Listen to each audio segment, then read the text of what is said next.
E aí, tudo bem, pessoal? Boa noite.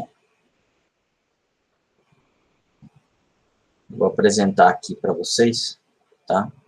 Minha tela já é para estar aparecendo aí para vocês, correto? Boa noite, correto. Beleza, então.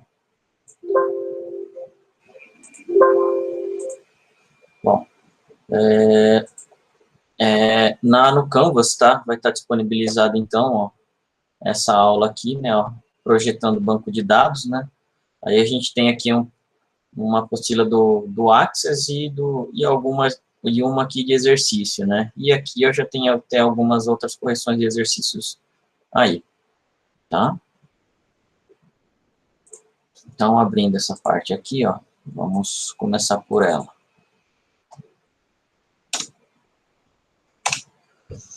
Bom, depois que a gente fez toda essa parte, né, de a gente projetar o banco, passando por 3 etapas aí, né, a primeira o MER, depois o MR, depois a parte de normalização, logicamente, a estrutura do nosso banco, ela deve já estar bem dividida, né, os assuntos em tabelas diferentes.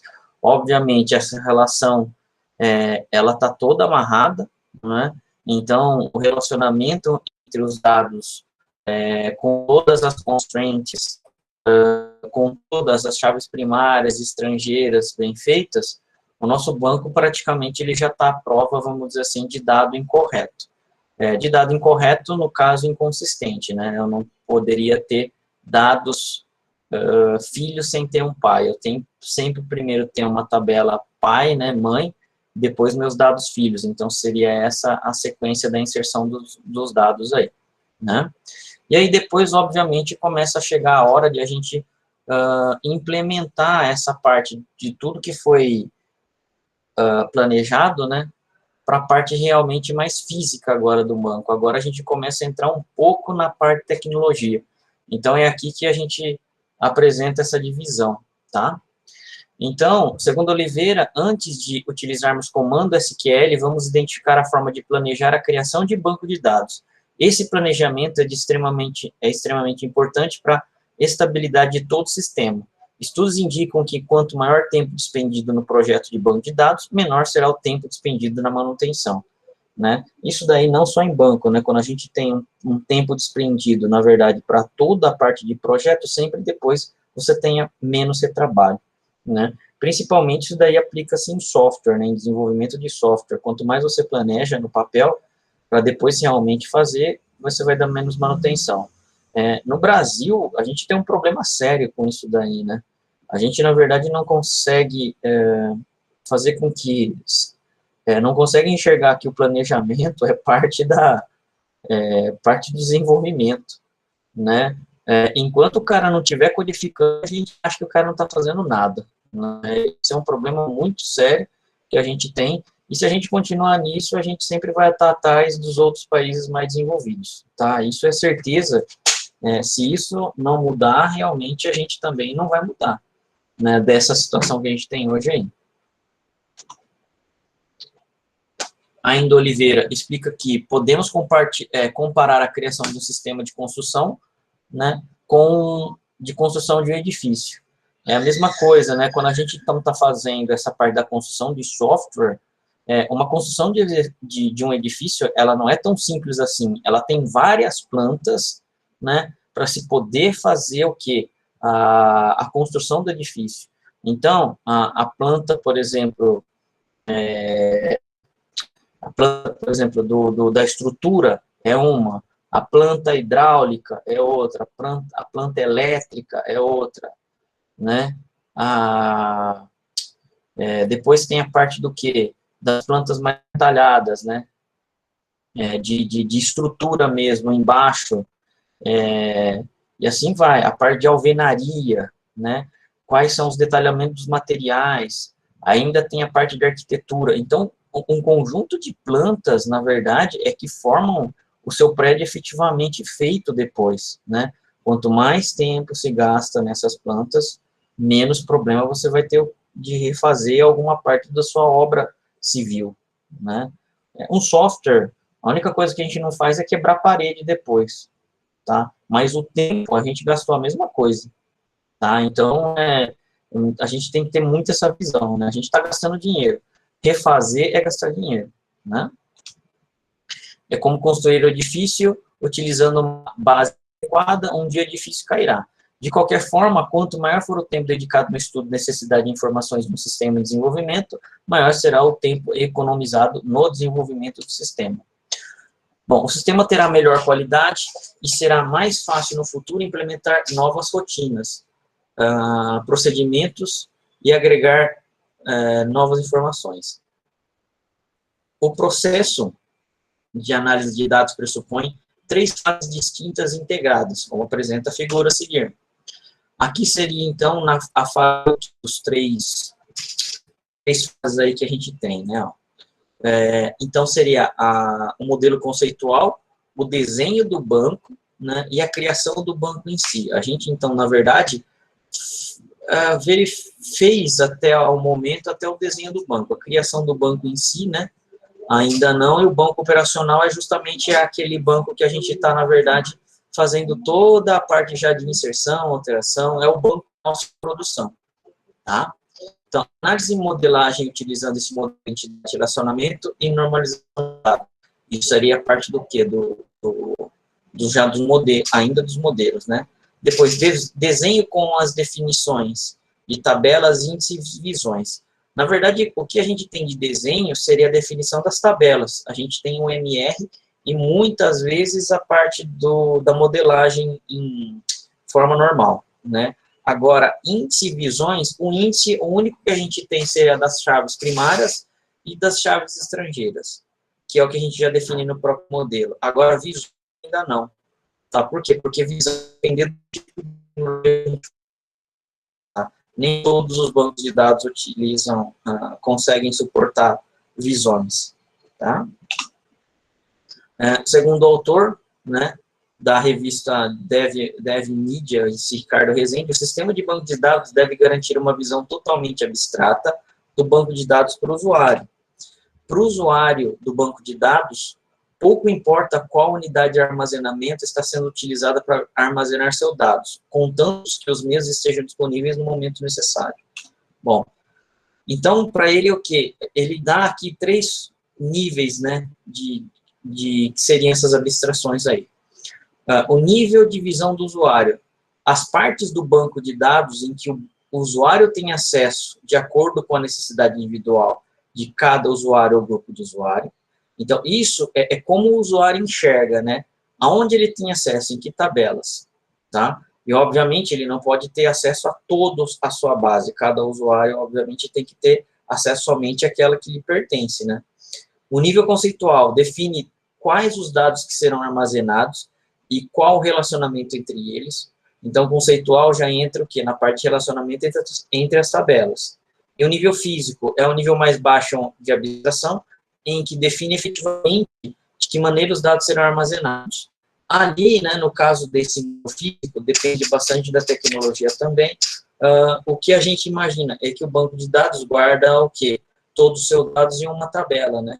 Só que não é necessariamente dessa forma. O Oracle e o SQL Server, por exemplo, você pode, em um único banco de dados, ter vários arquivos para suportar essa operação, né? Então, a gente consegue dividir. Supondo que dentro do meu sistema eu tenha tabelas que tenham muita movimentação, eu poderia estar colocando essas tabelas em discos diferentes do meu RAID, da minha storage, né, para que o meu banco fosse mais performático, tá? Logicamente, vai depender da tecnologia, se ela suporta ou não. Banco de dados, não diria nem free, mas banco de dados mais simples não tem esse recurso, tá? Com certeza absoluta não existe esse recurso.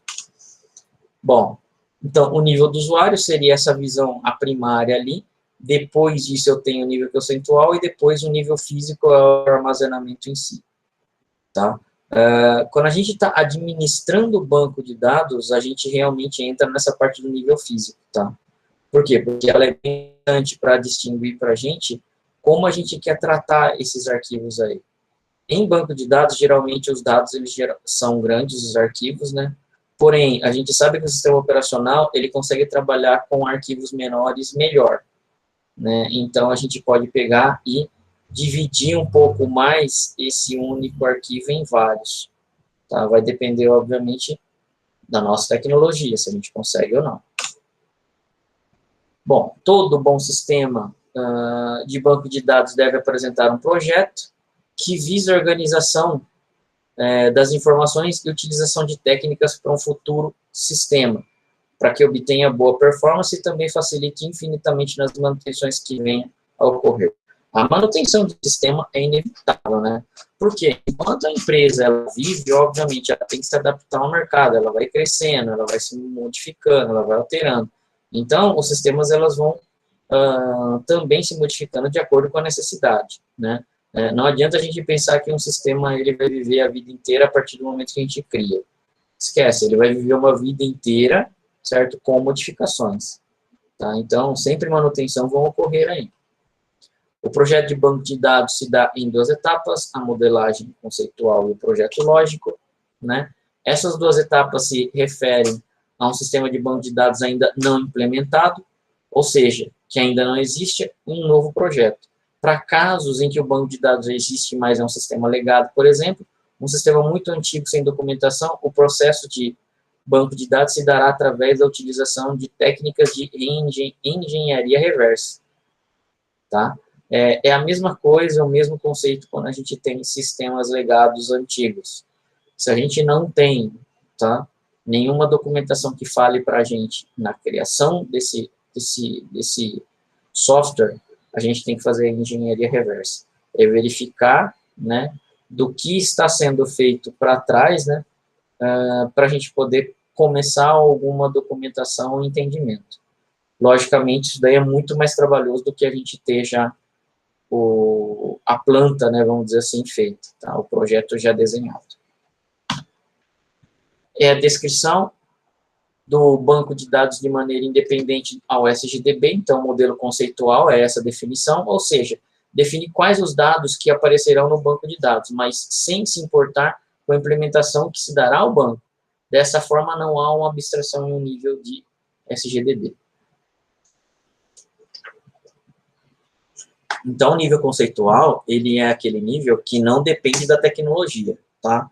É até a parte onde a gente fez, basicamente, né? Sem falar ainda em qual fabricante vai ser a nossa base feita, tá? Uma das técnicas mais utilizadas entre os profissionais da área de abordagem é entidade e relacionamento, onde o modelo é representado graficamente através do diagrama entidade-relacionamento. Tá? Então, esse é o que a gente passou, né? Ó, a gente tem aí duas entidades, das entidades a gente tem o nosso relacionamento, a gente tem a cardinalidade, né? E a gente tem os nossos atributos, sendo matrícula do aluno e código da turma as chaves primárias e as outras são atributos simples, né? Nesse caso aí também, ó, o modelo conceitual, ainda é o modelo conceitual do que a gente está trabalhando, né? Ó. Uma fita possui filmes, um filme possui uma categoria, né? Um filme possui uma estrela, tem uma estrela que é um ator, né? E aí a gente tem o nosso modelo lógico.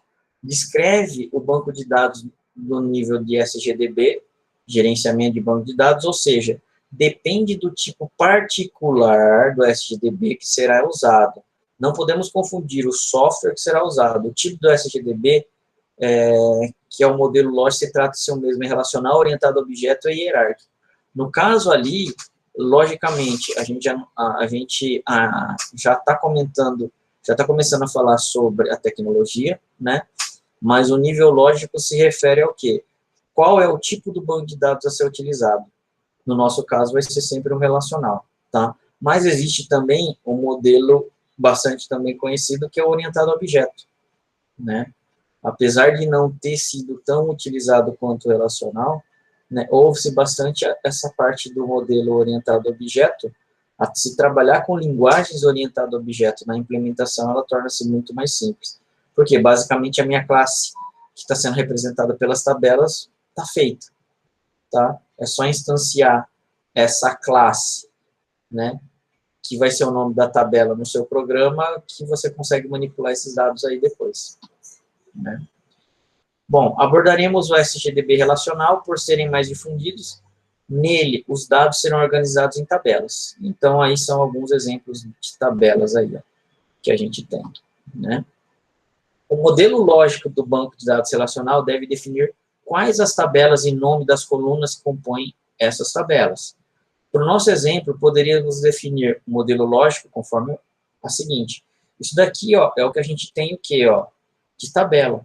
Aluno, matrícula do aluno, nome, endereço, código da turma, turma, código da turma, sala, período, tá? Ainda, matrícula do aluno, código da turma seria o quê? As minhas chaves primárias. Isso daqui já é o quê? Já é a tabela que a gente tem, né?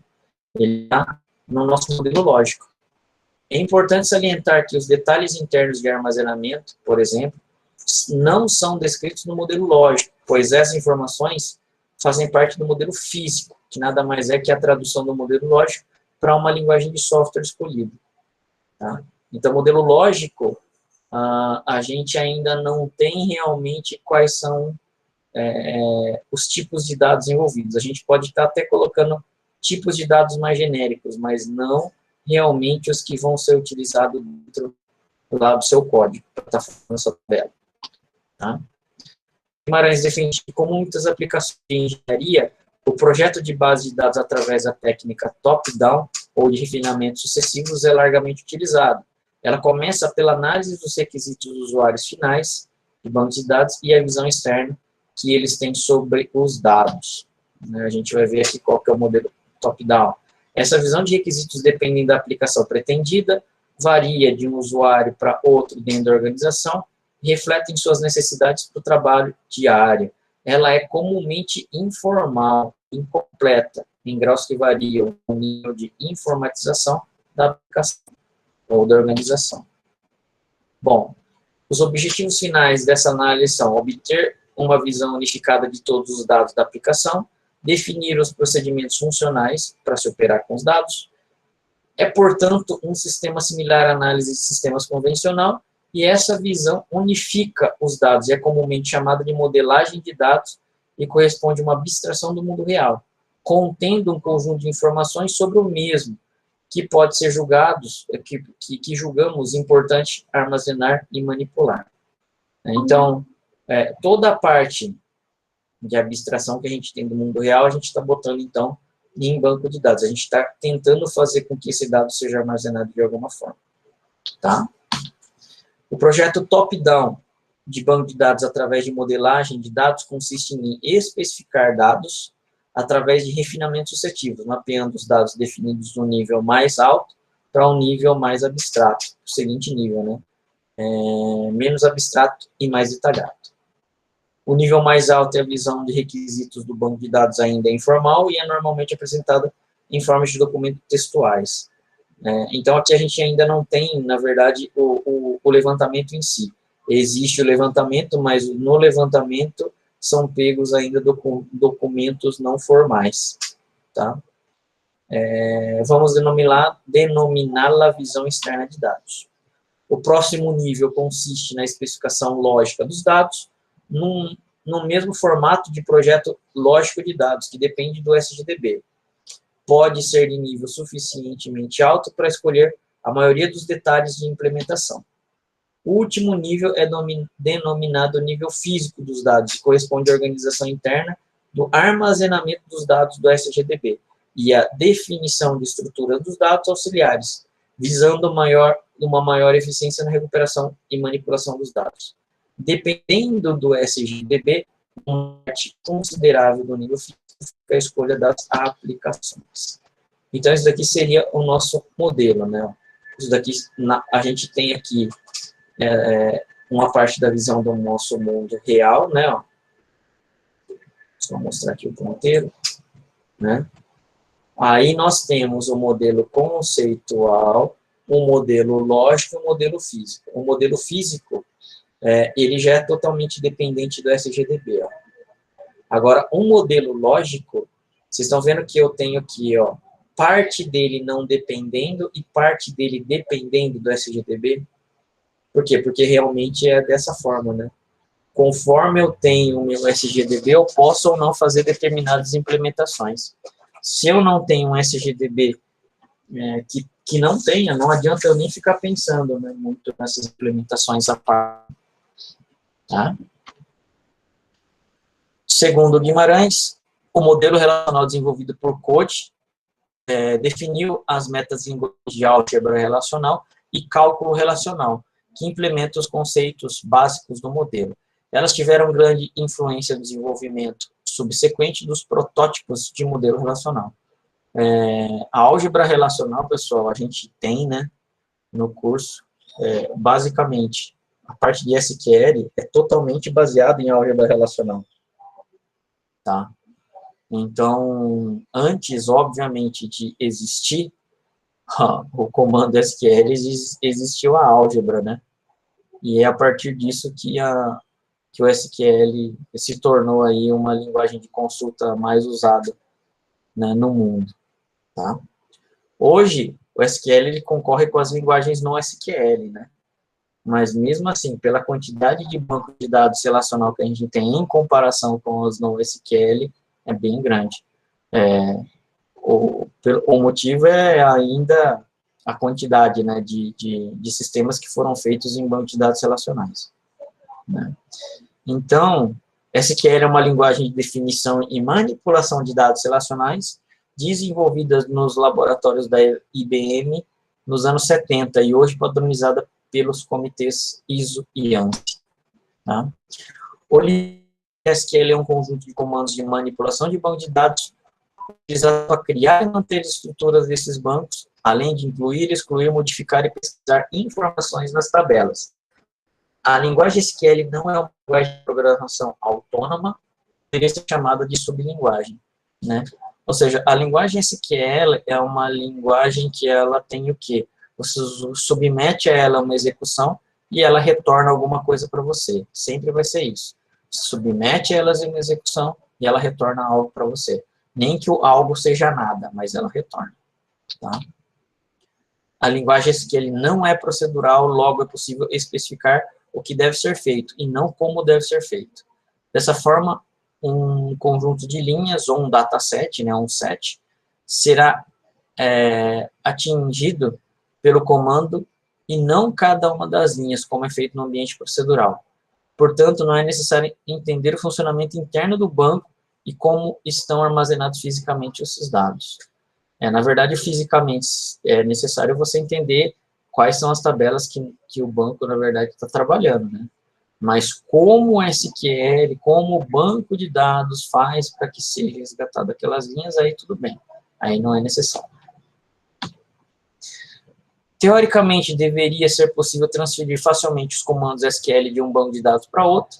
Contudo, isso não é possível. Naturalmente, boa parte do trabalho poderá ser aproveitada, mas deve-se fazer adaptações em funções do banco de dados que está sendo utilizado. Então, se eu tenho meu banco de dados em SQL Server, eu não consigo totalmente utilizar as funcionalidades dele em um Oracle, tá? Eu tenho que, na verdade, fazer toda essa parte de tradução do SQL para o Oracle, tá? Então, se eu tenho um sistema multibanco, eu vou fazer tudo novamente? Vai, pelo dele. Os comandos em select, a base são iguais, mas depois que eu vou entrando em certa profundidade de nível, né, mais difícil, vão sendo modificados aí. Cada linguagem é de uma tal forma, tá? Bom, algumas divisões da linguagem SQL.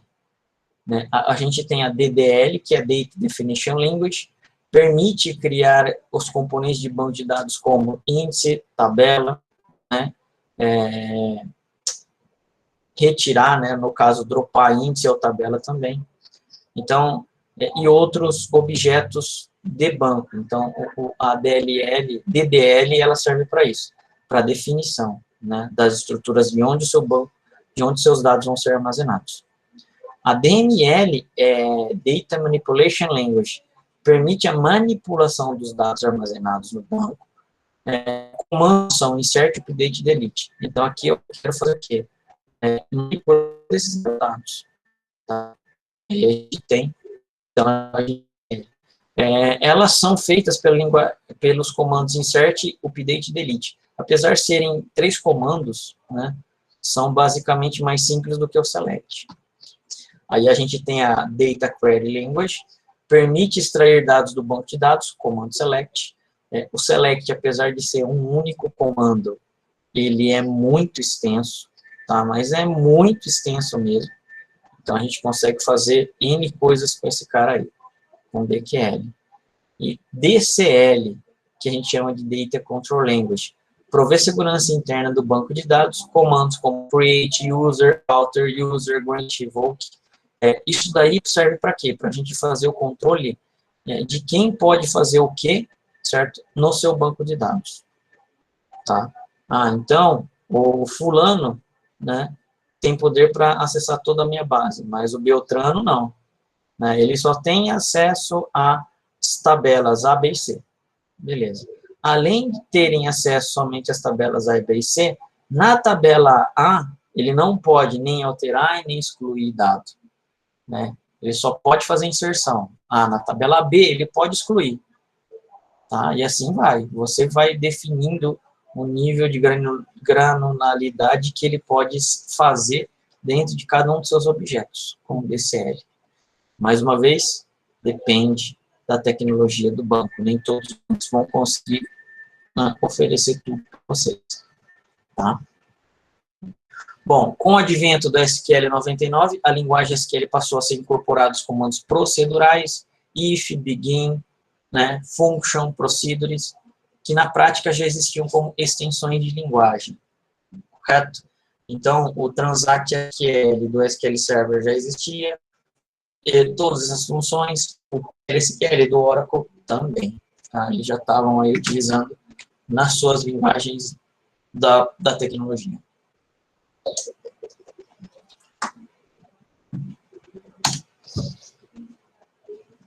Bom, essas extensões até hoje são especificadas de cada um dos bancos e, portanto, a Oracle tem a sua própria linguagem procedural, que estende SQL, que é o PL/SQL. A Microsoft incorporou no SQL Server o Transact SQL com o mesmo objetivo. A ideia é que, no futuro próximo, exista um padrão de programação em todos os bancos de dados. Isso daí, pessoal, não é uma coisa muito difícil, tá?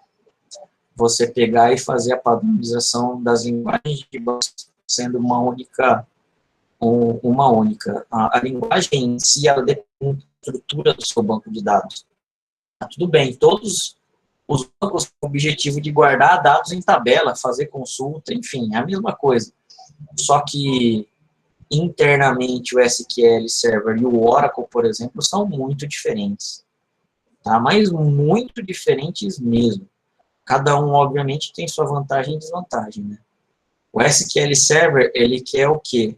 Apresentar mais velocidade, né? O atendimento rápido, né?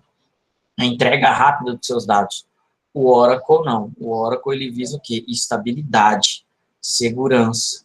Mas, em compensação, o dado não é tão rápido assim. Tá?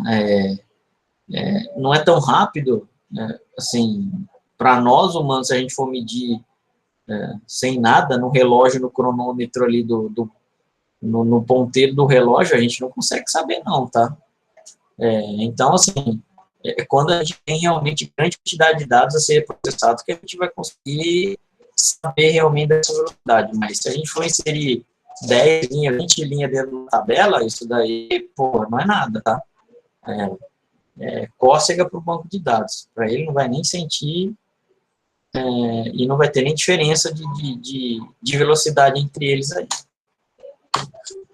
Tá ok? Então, esse daqui é uma parte do quê? Que a gente fala sobre a parte de projeto de banco, tá? Então, esse modelo aqui é um modelo top-down, na verdade, seria o quê? De cima para baixo, tá? Né? De como a gente consegue enxergar a parte do nosso modelo aí, de banco, ok? E aí, realmente, a gente entra o quê? Na implementação de um banco, né? Ó. A gente vai utilizar nessa aula o Access mesmo, correto? Por quê? Porque ele é um banco de dados mais simples que a gente tem, para a gente poder ver, pelo menos, essa implementação inicial. Lógico que a gente não trabalha com Access para fazer isso, tá? mas o Axis ele pode ser bastante utilizado justamente para fazer a parte de protótipo, né? Então, antes de realmente a gente começar a trabalhar com o banco, o Axis ele pode ajudar bastante a gente a fazer isso daí. Em uma base de produção, ele não vai ser recomendado, porque o Axis em si ele é monousuário. Uma das coisas que eu já vi bastante também acontecer é fazer com que o Axis seja front-end de um SQL Server, o SQL Server sendo o back-end. Então, toda a parte de formulário, por exemplo, eu já vi sendo feito no Axis. E depois, inserção de dados dentro do SQL Server. Não é tão utilizado. Tá? Por quê? Porque não é também a Microsoft você fazer com que o Axis seja feito de front-end. Tá? Realmente, a Microsoft ela não investe nisso. Ela investe nas ferramentas dela tradicional de linguagem de programação para que você interaja com o SQL Server. Né? Bom, o Axis, pessoal, ele tem uma licença paga, tá? Aqui eu tenho a licença da empresa e eu tenho também a licença estudantil, né? Então, a gente vai começar o quê? Fazendo a abertura de um banco, criação de um novo banco de dados. Aqui, ó. Tá? Então, a gente cria um banco novo. Ele já fala para a gente fazer o quê? Ó? A parte de salvar os nossos dados em algum lugar. Ó. Nesse caso aqui, ele está salvando em documentos. Correto? Esse daqui já é um banco de dados que a gente que já existe, né? Então, a gente já fez em algum lugar do tempo aí, em exercício, provavelmente ele, e a gente, na verdade, está pegando esse modelo e agora transformando em físico, tá? Ainda não é em comando SQL, mas já vai dar uma noção para a gente de como a gente vai tratar, como vai ficar, na verdade, esse banco aí, tá?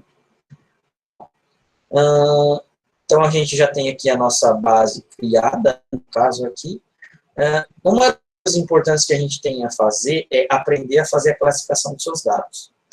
Do mesmo jeito que a gente tem em linguagem de programação fazer a classificação de variáveis, a gente faz a classificação dos dados no banco, né? Então, a gente tem, por exemplo, né, o banco de o tipo de dado CPF. O tipo de dado CPF, ele contém caractere especial? Sim ou não? Ele é só número ou tem alfanumérico também? É só número.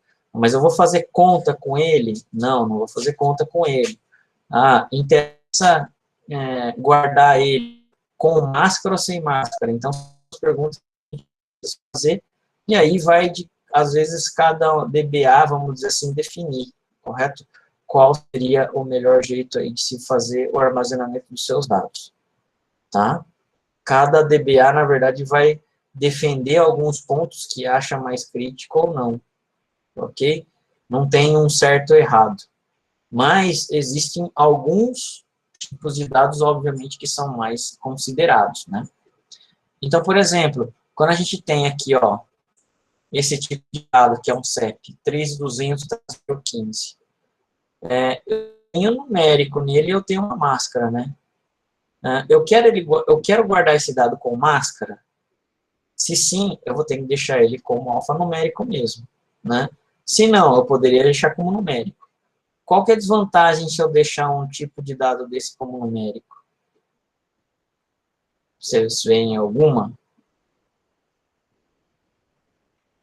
Bom, se eu tiver zeros à esquerda do meu CEP e isso existe, tá? O meu dado numérico ele vai fazer o quê? Suprimir esses zeros à esquerda. Agora, e se eu deixar ele como alfanumérico mesmo? Tá, tudo bem, deixamos ele com alfanumérico. Eu vou conseguir fazer conta com CEP? Aliás, é necessário fazer conta com CEP?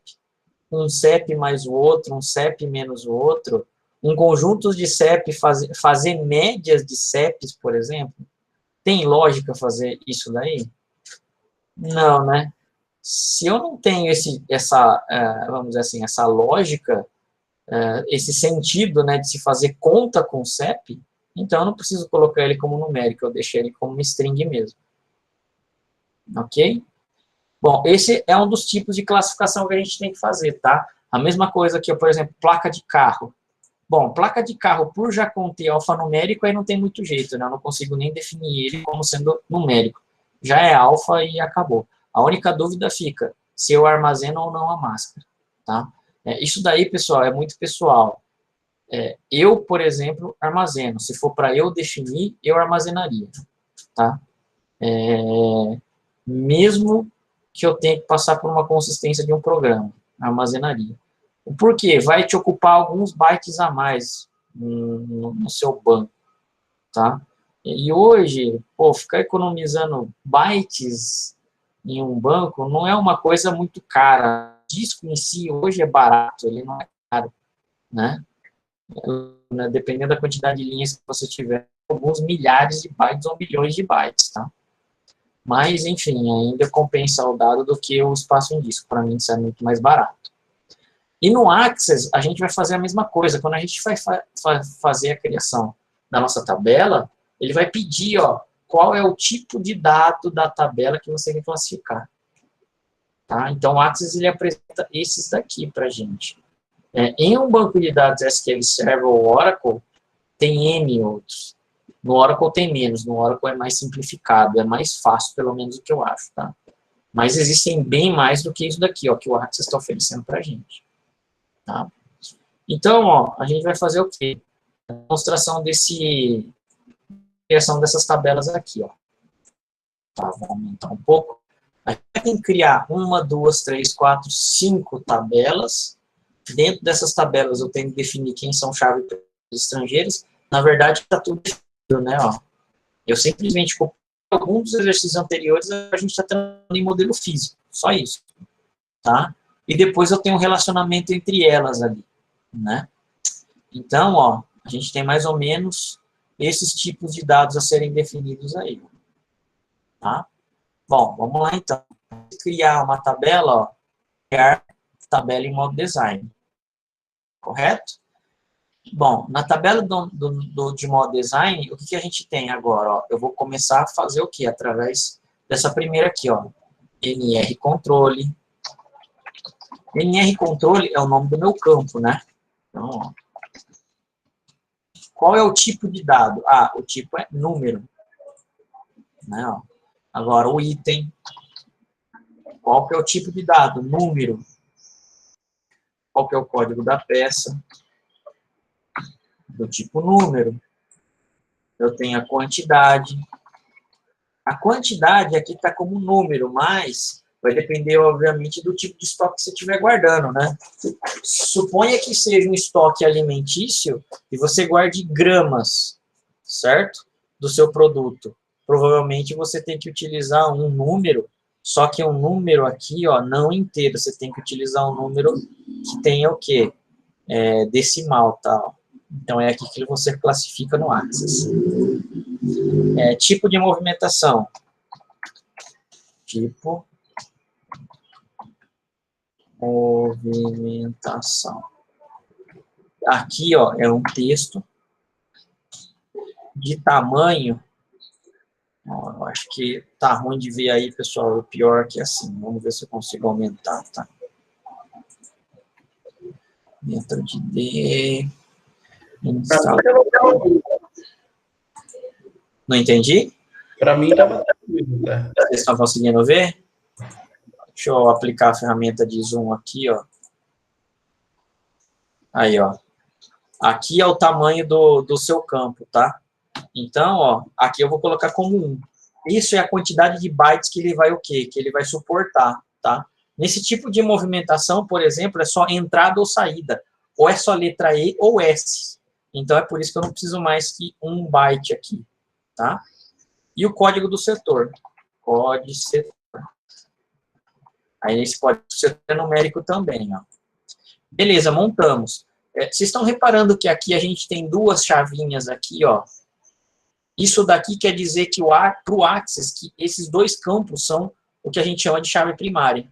Lembram-se do conceito da chave primária? Então, ó, eu vou selecionar as duas. E eu coloco aqui, ó, chave primária. Ó, que fácil que é no Access, né? É muito tranquilo. E agora eu vou salvar. Como que chama a tabela? Estoque underline itens. Ó, itens. Beleza, já salvou aqui, ó. Então, a chave primária, o conceito dela é o conjunto dos dois, os valores, né, do conjunto dos dois campos não podem se repetir. Então, tem o número de controle 1, item 1, número de controle 1, item 2, número de controle 1, item 3. O conjunto dos dois não repetem. Agora, se eu tenho número de controle 1, item 1, número de controle 1, item 1, aí eu tenho conflito na minha chave primária. Esse cara não pode ser repetido. Tá ok? Beleza, ó, criamos a nossa primeira tabela. Tá aqui, ó. Vou criar uma nova, tabela design. Agora, código peça. Ele é de um tipo numérico. Eu tenho a descrição da peça. Ele é de um tipo texto. O tamanho aqui, ó, eu vou deixar como 30, tá? Ó. Porque eu não preciso mais que isso. Eu vou fazer com que o código da peça seja a minha chave primária e eu vou salvar a minha tabela como peça. Ó. Save, peça. Beleza? Agora a gente tem setor. Então, criar, tabelas design, código setor. Eu tenho um número. Agora a descrição do setor. Eu tenho um texto de tamanho 30. Código do setor sendo a minha chave primária, salvando essa tela, setor. O Access é fácil, né? Essa parte do SQL Server eu queria que fosse igual ao do Access, né? Seria muito fácil criar, tá? Mas seria muito fácil mesmo, mas não é desse jeito não. Mas vamos lá. Criar, tabela em design, NR controle. NR controle, ele é do tipo número. Aí eu tenho uma data do tipo data-hora. Eu tenho um código de funcionário repositor, deve ser. Ele é do tipo numérico e um código de funcionário responsável. Então, tipo número. Agora, o número de controle, ele é a minha chave primária. Eu vou salvar esse cara aqui, chamando ele de estoque. Correto? Já temos aqui, ó, estoque. Agora, a gente vai criar o quê? Funcionário. Criar. O papai está dando aula. Você espera um pouquinho. Então, vamos lá, ó. Código de funcionário. Número. Certo? Ele já é minha chave primária. Nome do funcionário. Do tipo texto. E aqui o tamanho de 40. No Access, pessoal, tem N outras coisas, tá? Se eu quiser colocar valor padrão, ele já coloca. Se eu quiser colocar um auto-preenchimento, ele coloca baseado num campo.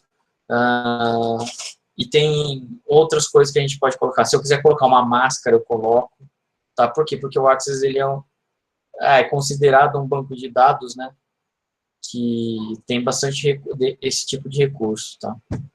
E aqui, então, funcionário. Beleza? Ó, criei todos os meus campos aqui e minhas tabelas.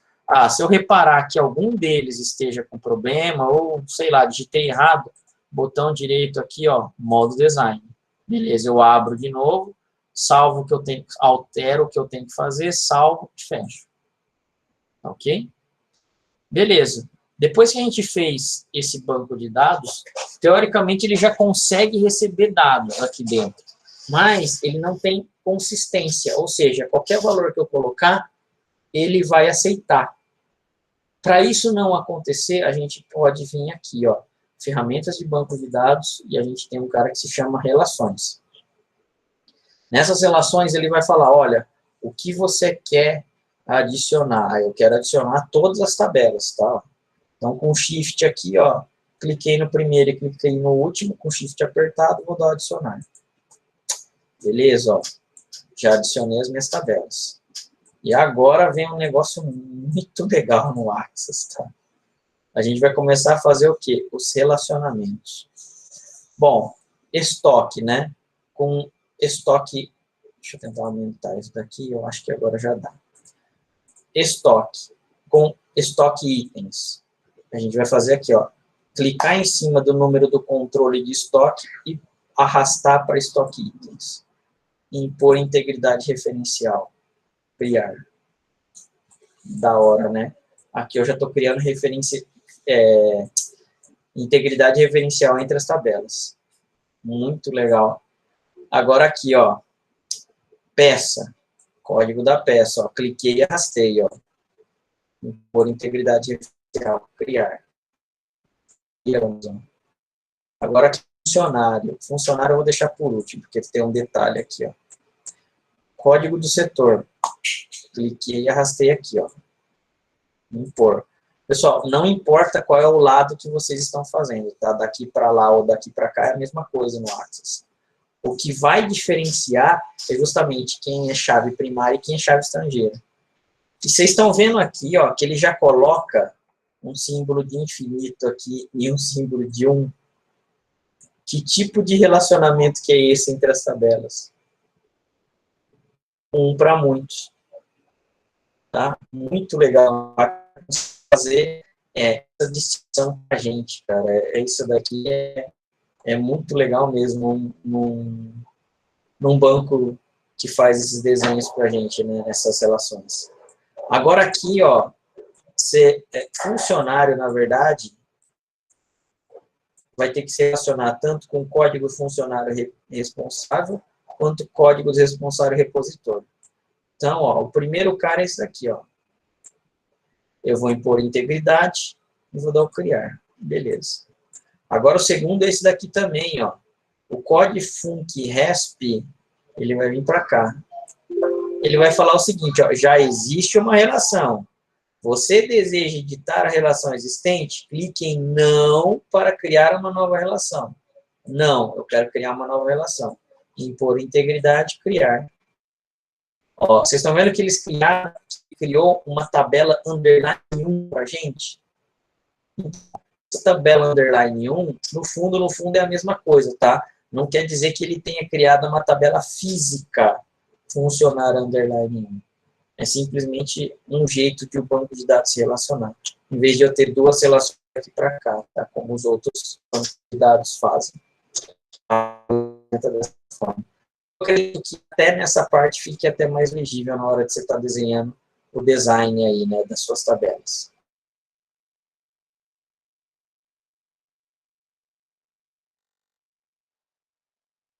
Agora, eu não consigo colocar qualquer dado aqui dentro. Correto?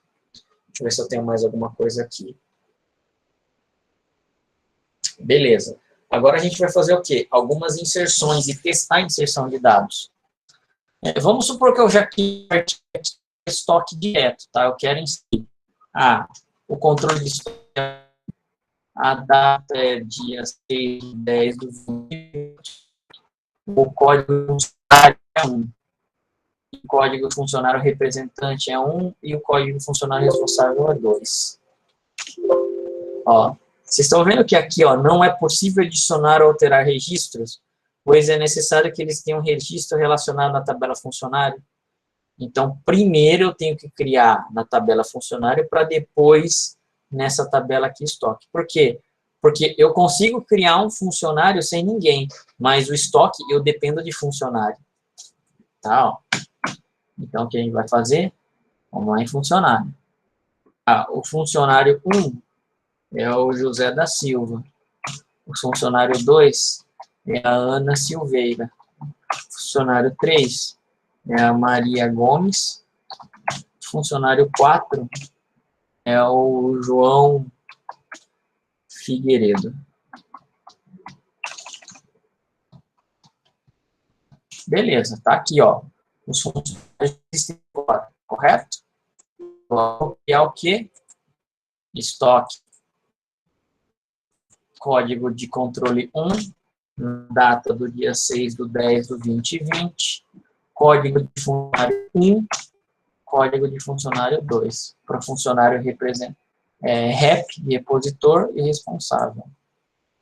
Ah, eu quero colocar um funcionário 5, que não existe, eu não cadastrei esse cara ali, ó. Ó o que ele fala, não é possível adicionar ou alterar registro, pois é necessário que ele tenha um registro relacionado à tabela funcionário. Isso é a parte do quê? Da integridade referencial. Se a gente não tivesse feito aqui as ligações entre as tabelas, com certeza eu teria o quê? Incluído esse cara aí. Sem relação nenhuma. Correto? Então, ó, essa parte aqui tem que ser o quê? Um dado válido. Tá? Agora, a mesma coisa aqui, ó, em peça. Já vamos cadastrar uma peça aqui. Vai, 1, lápis. 2, borracha. 3, apagador. 4, apontador. Beleza. Tem essas 4 peças aí, correto? E o setor? O setor também vamos criar. 1, administrativo. 2, financeiro. Fechou? Então, com esses 2 aí. E agora o estoque itens. Bom, eu só posso ter um estoque itens se já existe estoque. Se eu tentar colocar o 2 aqui, ó, aqui na verdade até o fim, né? Item 1, código da peça 1, quantidade 10, é uma entrada do setor administrativo. Só que acontece, não existe um controle 2 ainda. Existe só o controle 1. Então, ó, eu tenho que alterar 1 para cá. Agora sim. Ele ali embaixo, é assim que eu conseguir fazer o quê? Incluir o meu dado. Correto? Legal. Então já está funcionando, né? Eu vou colocar mais um cara aqui, ó. Item 1. Vou colocar aqui, ó, mais um outro item 1. Lembrem-se que esse cara, a chave primária dele é o número do controle mais o item, tá? Código de peça 2, 20, também é uma entrada do setor 2. Aqui, ó. As alterações solicitadas para a tabela não foram bem sucedidas, já que criaram valores duplicados para o índice. O conjunto dos dois, o número de controle mais o item, eu não posso ter repetido. Por quê? Porque ele faz parte da minha chave primária. Vou colocar 2 aqui, ó. Beleza. Passou para a linha de baixo, o Access conseguiu gravar essa tupla aqui, ó. Tudo bem? 1 e 2. 2 e 2 são diferentes. Os dois compõem a minha chave primária. Sendo diferentes, beleza, ele consegue salvar. Tudo bem, pessoal? Até aí? Agora, uma coisa interessante. Vamos lá. Tem alguma dúvida? Pode falar. Não. Eu falo que tá ok. Tá Tá tranquilo. ok? Fechou, então. Agora tem um negócio interessante. Ó, vocês separaram que a gente tem o quê? O registro 1 aqui no estoque, né? Ó. Tá aqui, eu vou fechar ele aqui, beleza. O setor também, tá tudo cadastrado. Eu vou tentar justamente fazer o quê? A exclusão do meu registro 1, ó. Então, eu marquei aqui e vou dar delete, ó. O registro não pode ser excluído ou alterado, porque estoque itens inclui registros relacionados a ele. Enquanto eu tiver dentro do meu estoque itens aqui registro relacionado a 1, eu não consigo fazer alteração, eu consigo fazer exclusão dele. Então, primeiro eu tenho que excluir esses aqui, para depois excluir o do estoque, tá? O processo de deleção é um processo reverso. Não é essa tabela que eu incluí os últimos dados, é nessa tabela que, se for para eu excluir, que eu vou ter que fazer a exclusão dos primeiros dados agora. Tá? Tudo isso é parte do quê? Do meu relacionamento entre tabelas. Tá? Isso é a referência entre tabelas, tá? Que a gente tem. Todos os bancos de dados deveriam ter, no mínimo, isso. Tá? Mas não é isso que acontece. Se vocês pegarem uma SQL, o Community, tá? Com a versão padrão lá do sistema, da engine, né, da engenharia dele, ele não vai ter isso daí. Ele não tem integridade referencial. Tá? Então, ele vai deixar passar. Ah, mas eu não queria. Beleza, então, no MySQL, no caso MySQL, Ele oferece outro tipos de engenharia, outro tipos de motor, né? Do SQL. Então, tem uma lá que você consegue pegar, selecionar, e aí você consegue fazer as constraints. Tá? Mas o padrão dele, não consegue.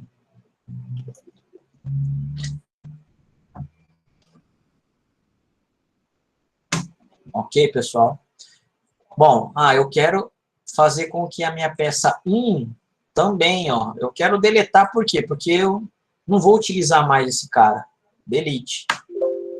Registro não pode ser excluído ou alterado, porque estoque itens inclui registro relacionado a esse. Enquanto esse cara aqui, não for tirado, eu não consigo fazer basicamente nenhuma deleção, tá? Nenhuma? Não, nenhuma não. Aqui, eu utilizei o setor financeiro, vamos ver aqui, pior que eu já utilizei, então eu não consigo. O funcionário. Eu só usei funcionário, deixa eu ver aqui. Funcionário 1 e 2. Bom, o funcionário 4, que é o João Figueiredo, eu não usei ainda ele em lugar nenhum. Delete, O sexta-peste é excluído. Tem certeza? Sim. Pronto, acabei de excluir o João Figueiredo. Então, se o meu dado ele não está sendo utilizado em nenhum lugar, legal. Até esse momento, a gente consegue fazer a exclusão dele. Tá? Num banco de dados RP, pessoal, esse conceito está muito cru ainda, né? Num RP, na verdade, a gente tem um conceito que a gente chama de exclusão lógica, tá? O exclusão lógica nada mais e nada menos é que o seu dado, ele não é excluído efetivamente, mas sim alterado alguma flag dele. A gente tem lá um campo que diz se ele foi ou não excluído. Por quê? Porque dentro de um RP, depois que realmente você está utilizando uma determinada informação, você não consegue mais excluir porque ele já foi utilizado em N lugares. Tá? E a exclusão lógica é uma das formas que, na verdade, o banco de dados ele não consegue pegar. Só a exclusão física do registro. A exclusão lógica, o seu sistema ele tem que, vamos dizer assim, trabalhar com isso. Tá? É você que vai falar para ele se esses dados estão ou não excluídos logicamente.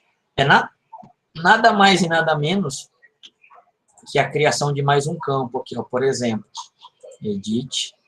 Eu tenho aqui, no sistema que eu trabalho, que é o Proteus, ele existe um campo chamado deleted, assim, delete. E aí tem uns underlines assim,